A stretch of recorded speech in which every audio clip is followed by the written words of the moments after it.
결혼 6년 차를 맞는 올해로 30대 중반의 여자입니다. 남편은 둘째고 위로 형이 한 명 있습니다. 그러니까 저한테는 아주버님 되시는 분이에요. 제가 남편하고 결혼할 때는 아주버님은 아직 결혼을 하지 않은 상태였습니다. 아주버님과 남편이 나이차가 많이 나지는 않는데 직장이 따로 없었거든요. 구제불능에 못 써먹을 사람까지는 아니었고 좋은 대학 나와서 괜찮은 회사 다니다가 다니던 회사 그만두고 수험 준비를 하고 있던 상황이었습니다. 회계사 준비를 하고 있었고 저희가 결혼하고 나서도 한참이 지난 뒤에 합격을 했네요. 제가 볼 땐 제 남편이라서가 아니라 둘째인 제 남편이 진국이고 훨씬 실속 있는 사람인데 아주버님은 장손이라고 해서 집안의 기대는 기대대로 이쁨은 이쁨대로 다 받으며 집안 지원 있는 대로 몰빵 받은 분이에요. 제가 옆에서 쭉 지켜봐오며 느낀 바로는 둘째인 남편이 엄청 서운했겠다 싶을 정도로 그도가 지나치다 싶을 정도였습니다. 아주버님이 명문대 나오고 이름 있는 회사를 다녔거든요. 그런데 난데없이 회계사를 하겠다고 회사를 그만뒀고 당시 30대의 나이로 이뤄놓은 것 다 포기하고 꿈을 쫓아 도전을 한다는 모습이 대단해 보였는데 그게 아니더군요. 남편 말에 의하면 회사 생활에 적응을 못한 게 가장 이유가 컸고 회계사의 뜻이 있던 게 아니라 돈을 좀 번다더라 하는 이야기를 들어서 시작한 거라고 해요. 회사 그만둔 지가 한참인데 남편 말에 의하면 솔직히 합격이나 할 수 있을지 싶답니다. 수험 준비 시작하면서 처음에는 자기가 그동안 회사 다니며 모아둔 돈 쓰겠다고 했다는데 모아놓은 돈도 그렇게 많지 않았고 결국 집안 지원을 또 받기 시작한 거예요. 그것 때문에 저희 결혼할 때도 시부모님이 첫째 뒷바라지 해줘야 한다고 지원을 많이 못 해주신다고 했습니다. 남편이 많이 기분이 나빠 보였고 저한테도 미안하다고 사과했어요. 어차피 저도 친정에서 지원 최대한 안 받으려던 생각이라서 크게 문제될 거 없다고 했습니다. 그런데 막상 결혼 준비 시작했더니 남편이 처음에 자기가 모아놓았다는 돈의 액수를 제가 정확히 기억하는데 1,000만 원 정도 줄여서 말하더라고요. 뭔가 느낌이 쎄해서 캐고캐고해서 알아보니 아주버님이 공부하면서 동생인 남편에게까지 손을 벌렸던 겁니다. 액수가 액수기도 하고 한푼이 아쉬운 상황이다 보니 제가 눈치를 못 챌 수가 없었고 그것 때문에 남편한테 파혼까지 들먹이면서 한바탕 했었습니다.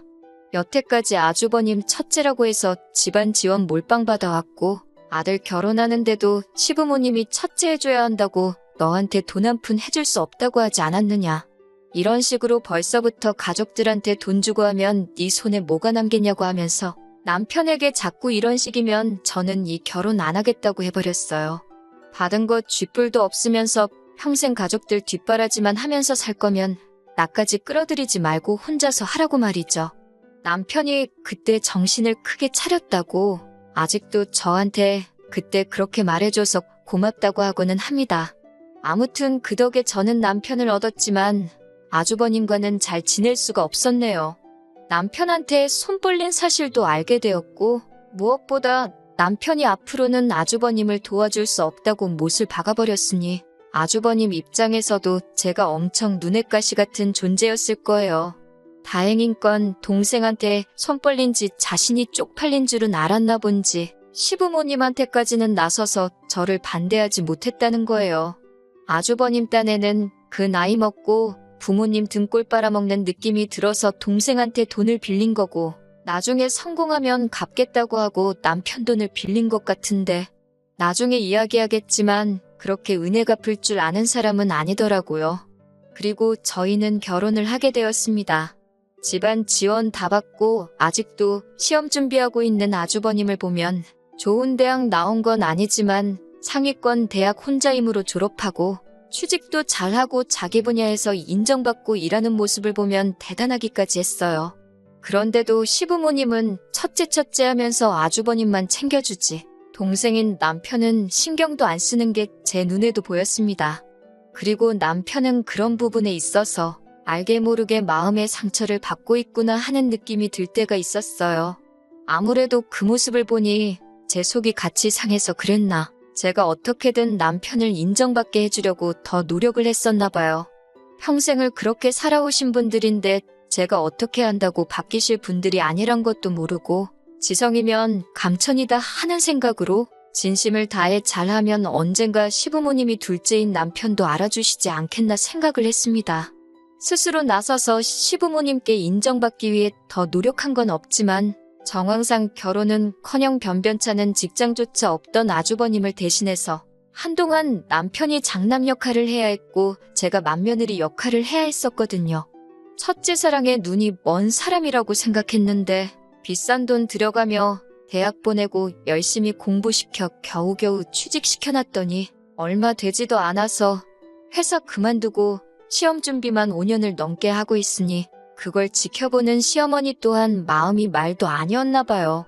제가 알아보기로는 회계사 시험이 평균적으로 3년에서 4년 준비하면 합격들을 한다고 하는데 시어머니도 그걸 모르고 계시지는 않을 테고 별 소득 없이 저렇게 돈이며 쌀이며 축내고 있으니 좋게만 보이시지는 않았을 거예요.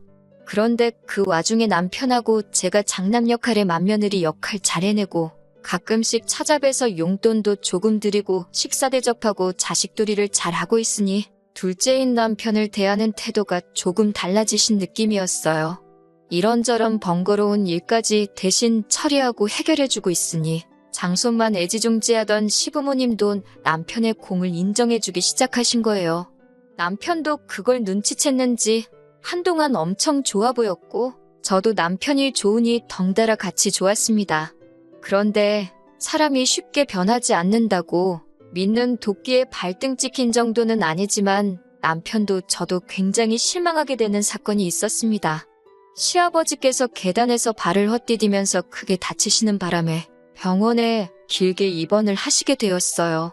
그때 어머님이 저를 부르시더니 저한테 어쩔 수 없는 선택을 강요하시더군요. 제가 병원에 가서 아버님 병수발을 들거나 공부하는 아주버님 끼니 챙겨주면서 뒷바라지를 해주거나 둘 중에 하나를 해야만 한다고 하시더군요. 솔직히 둘 중에 어느 것 하나 하고 싶은 일이 없었는데 그걸 골라서 해야 한다는 게 더 어이가 없었습니다. 이 허울뿐인 맏며느리 자리도 싫었고 여태까지 잘했던 게 소용이 없구나 하는 생각을 갖게 되었어요. 만약 아주버님이 집안 지원 받아 들어간 회사에 조용히 머물러 있고 자리 잡아 결혼까지 해서 제대로 장손 노릇을 하고 있었다면 둘째인 제가 맏며느리 소리 들어가며 이런 일을 고민할 필요도 없는 거잖아요. 지원은 아주버님이 몰빵을 받았으니 시부모님 노후 책임지는 것도 이런 상황에서 발벗고 나서야 하는 것도 아주버님이어야 한다고 생각했어요. 그리고 솔직히 똑같은 공부를 5년이나 넘게 했는데 그 장소가 병원이면 어떻고 집이면 어떻냐 싶었습니다. 병원 가서 공부를 못하겠으면 솔직히 아주버님 나이가 몇인데 그 나이가 되도록 밥도 혼자 못 챙겨 먹어서 제가 밥까지 챙겨줘야 하는지 이해도 가지를 않았어요. 공부하려면 밥 해먹는 시간도 아깝다고 아주버님 편을 드는데 여태까지 노력한 게 허사라는 생각이 들었습니다. 울며 겨자 먹기로 결국 아버님이 입원하신 2달간 아주버님이 저희 집에서 한동안 신세를 졌어야 했습니다. 저는 그때 오만정이 떨어져서 남편한테도 이제 딱 남들 하는 만큼의 도리만 하고 시가와는 거리를 두고 지냈으면 좋겠다고 선언했습니다. 남편도 자기 형이 우리 집에 와서 지내는 동안 크게 실망을 했나 봐요. 어머님이 남편한테도 매일같이 전화해서 제가 아무래도 아주버님 밥을 제대로 안 챙겨줄 것 같으니 퇴근길에 고기도 사가고 뭐도 사가고 아주버님이 좋아하는 것들 주르륵 읊으시면서 남편을 닥달했나 봅니다. 남편도 그간 인정받는 느낌에 기분이 좋았었는데 저처럼 다 잡치고 말았던 거예요. 그래서 그 뒤로 시댁에 방문하는 것도 줄이고 줄어든 만큼 외식도 안 하고 용돈도 줄어드니 시부모님도 우리가 갑자기 왜 그러나 생각하시고 눈치를 채셨나 봅니다.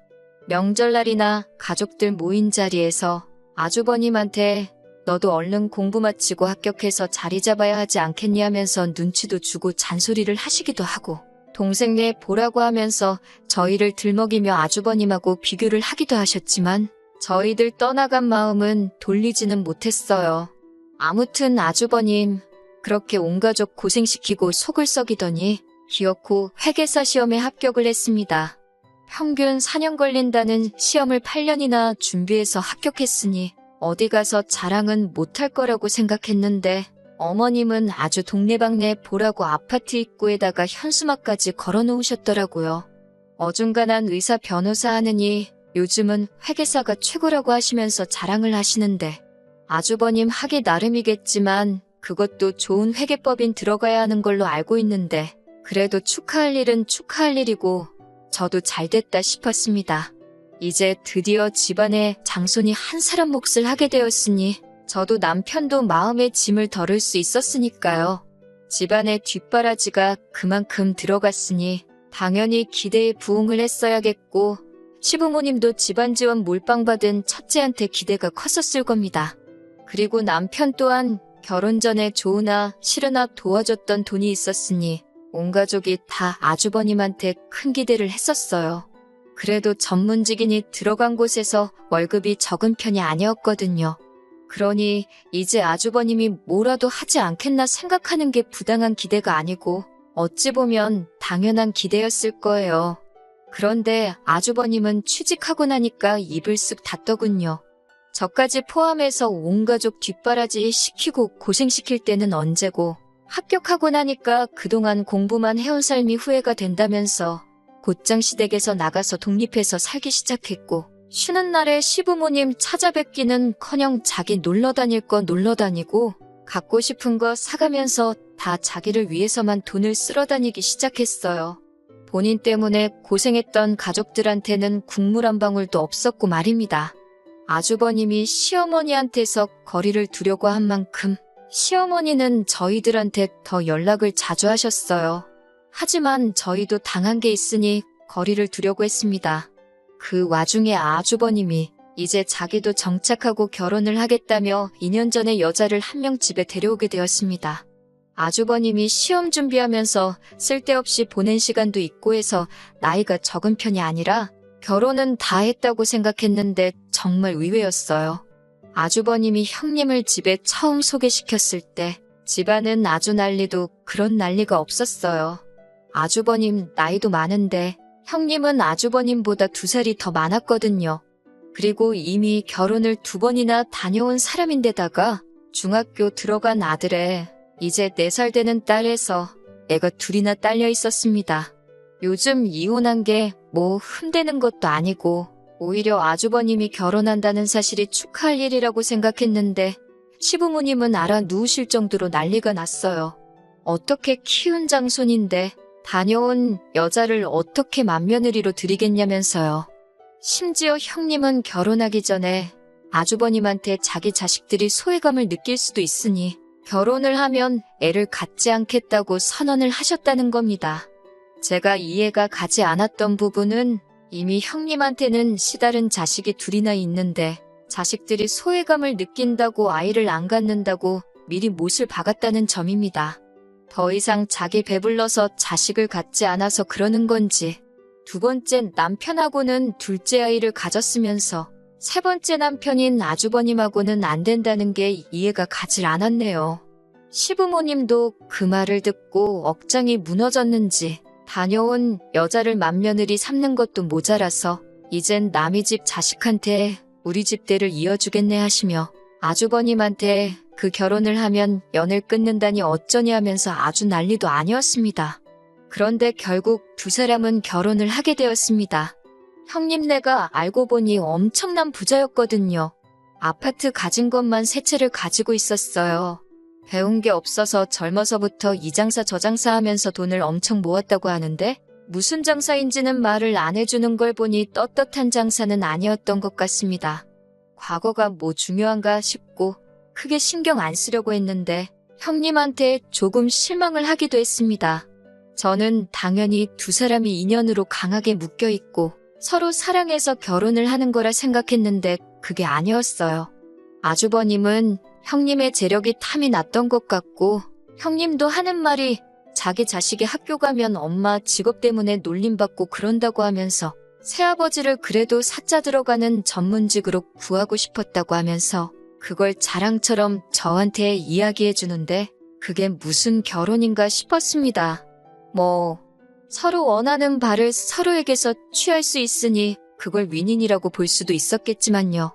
결혼하는데 집이며 뭐며 비싼 돈 들어갈 거는 다 해온다고 하는데 솔직히 아주버님한테 집안 자원 몰빵한 데다가 노후도 보장받을 수 없을 것 같은 분위기에 시부모님 입장에서 형님이 내건 조건을 무시할 수는 없으셨던 거예요. 거기에 아주버님 나이도 있다 보니 더 좋은 결혼 자리는 못 찾겠구나 생각했기 때문에 두 사람의 결혼을 마지못해 허락하시더라고요.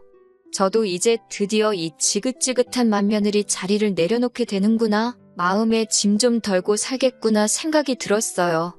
싫다 했지만 아주버님 자리 못 잡은 상황에 남편도 자기 가족이라고 신경을 쓰고 있으니 겉으로는 안 한다 해도 정말 기본적인 일은 해야 했었거든요. 그런데 결혼 전에 결혼만 하게 되면 시부모님한테 엄청나게 경제적으로 지원을 해줄 거라고 호언장담하던 형님이 얼굴을 싹 돌려버렸나 봅니다. 끼리끼리 논다더니 두 사람이 아주 염치없고 말 바꾸는 데는 선수인 것 같았어요. 저희가 찾아가질 않으니 시어머니가 저희 집까지 오셔서는 형님 뒷담화를 그렇게 하고 역시 믿을 건 너네밖에 없다면서 여전히 저한테 맏며느리의 역할을 강요하셨어요.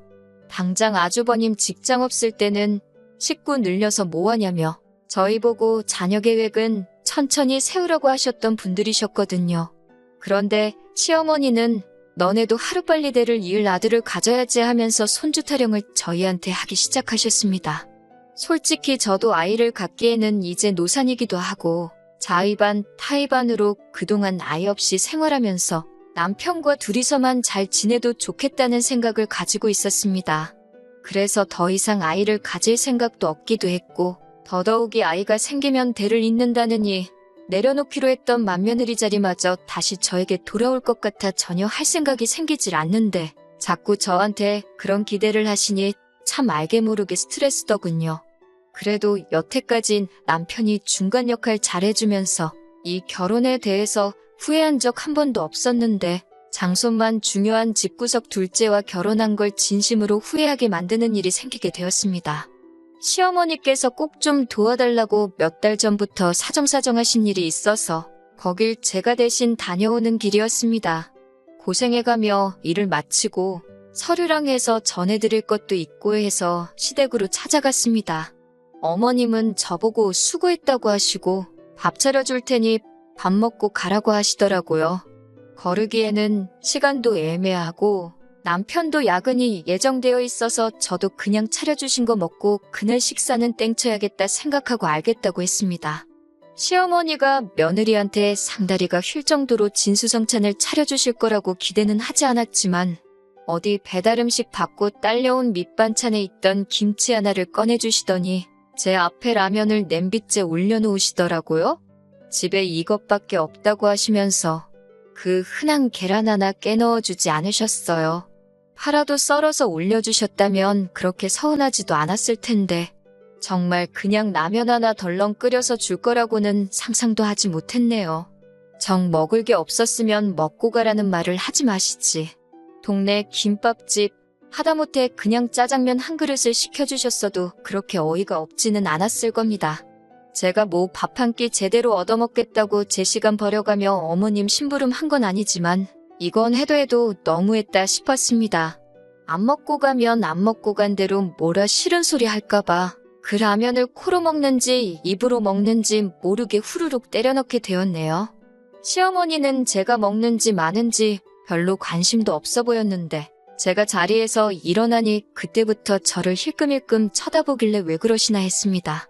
먹은 거 싱크대에 담그러 가니까 그때서야 저한테 차려줄 것도 없으면서 밥 먹고 가라고 한 이유를 딱 알겠더라고요. 설거지거리가 잔뜩 쌓여있더군요.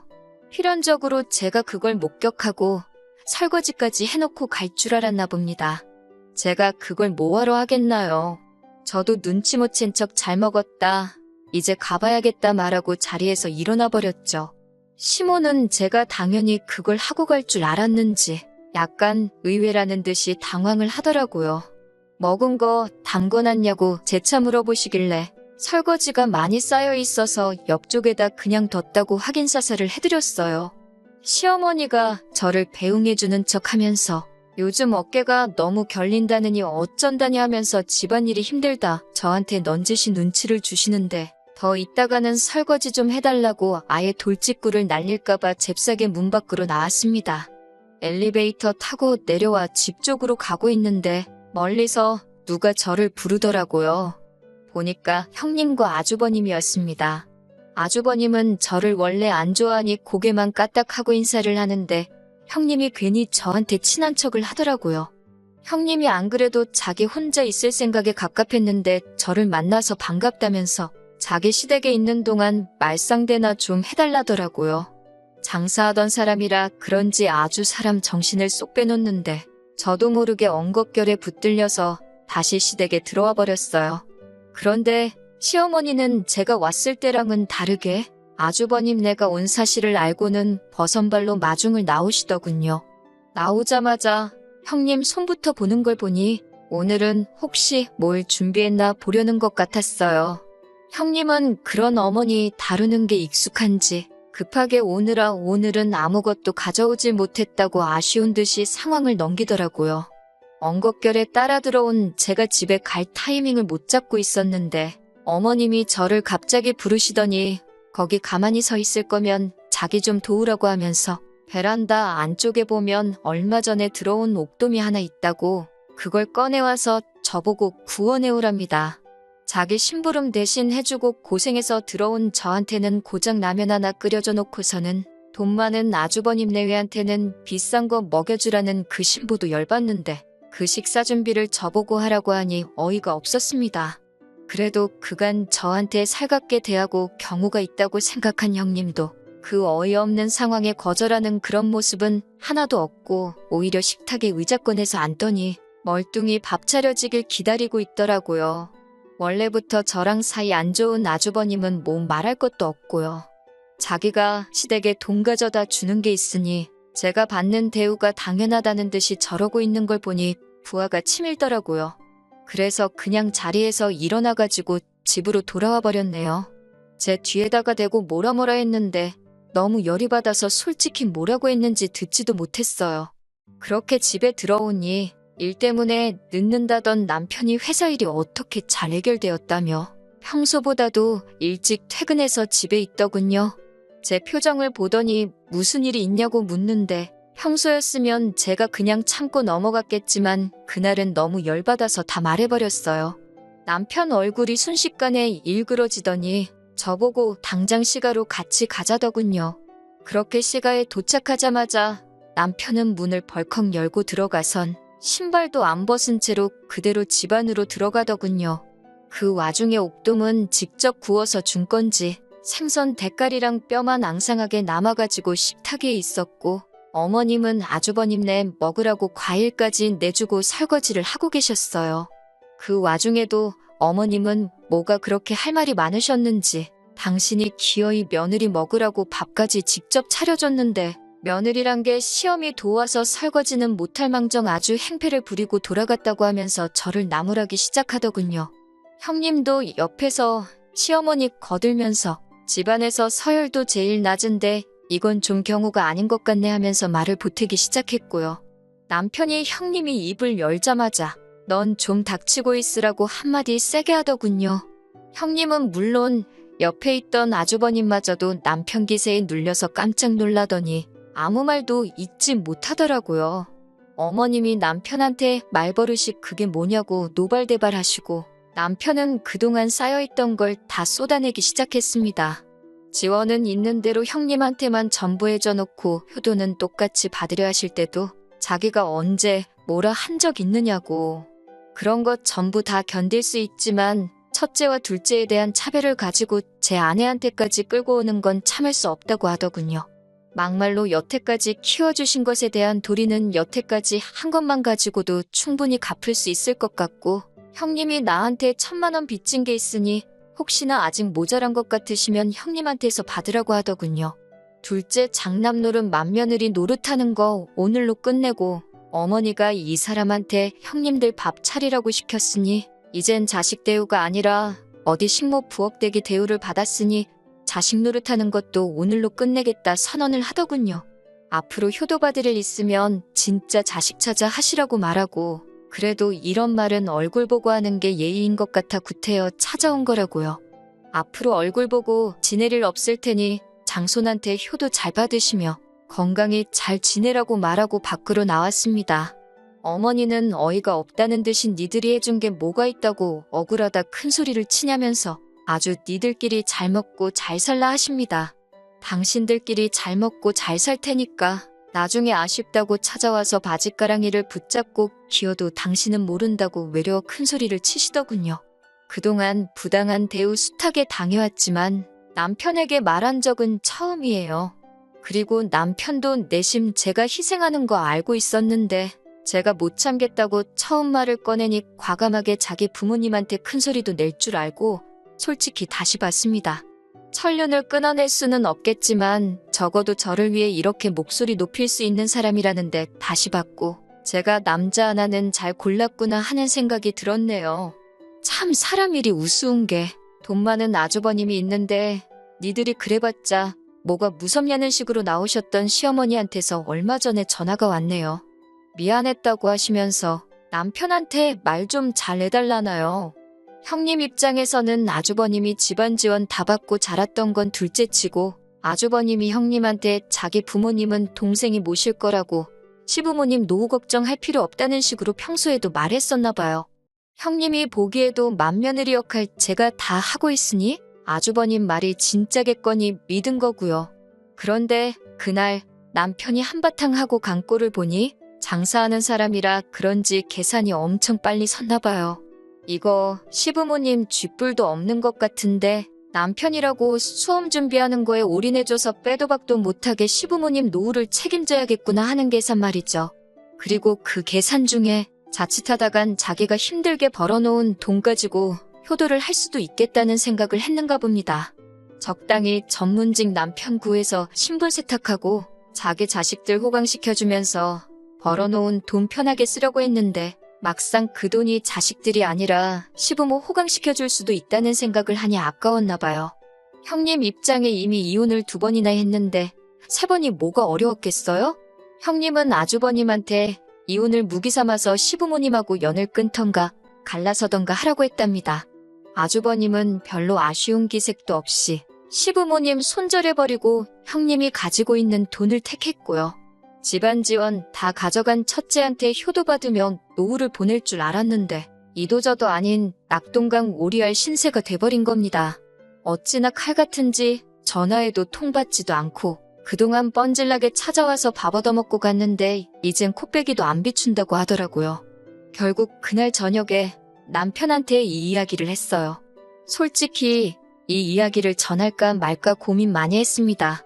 이 상황에 솔직히 아무리 그렇게 갈라섰다고 한들 자식된 입장에서 얼마나 마음 아프고 신경 쓰일 일이겠어요? 그리고 제가 아무 말 안 해봐야 시부모님이 남편한테 직접 전하면 끝인 이야기인데 제가 숨길 필요가 없다고 생각했습니다. 하지만 남편은 단호하게 신경 쓸 필요 없다고 대답을 해주더군요. 이미 자기는 마음 굳힌 지 오래고 두 분이 그렇게 된 건 안타까운 일이지만 자초하신 거나 마찬가지라고요. 자기가 앞으로 효도를 한다면 어떻게는 자기 등쳐먹을 생각만 하는 부모님이 아니라 저 같은 사람 자기한테 보내주신 친정 부모님께 하겠다고요.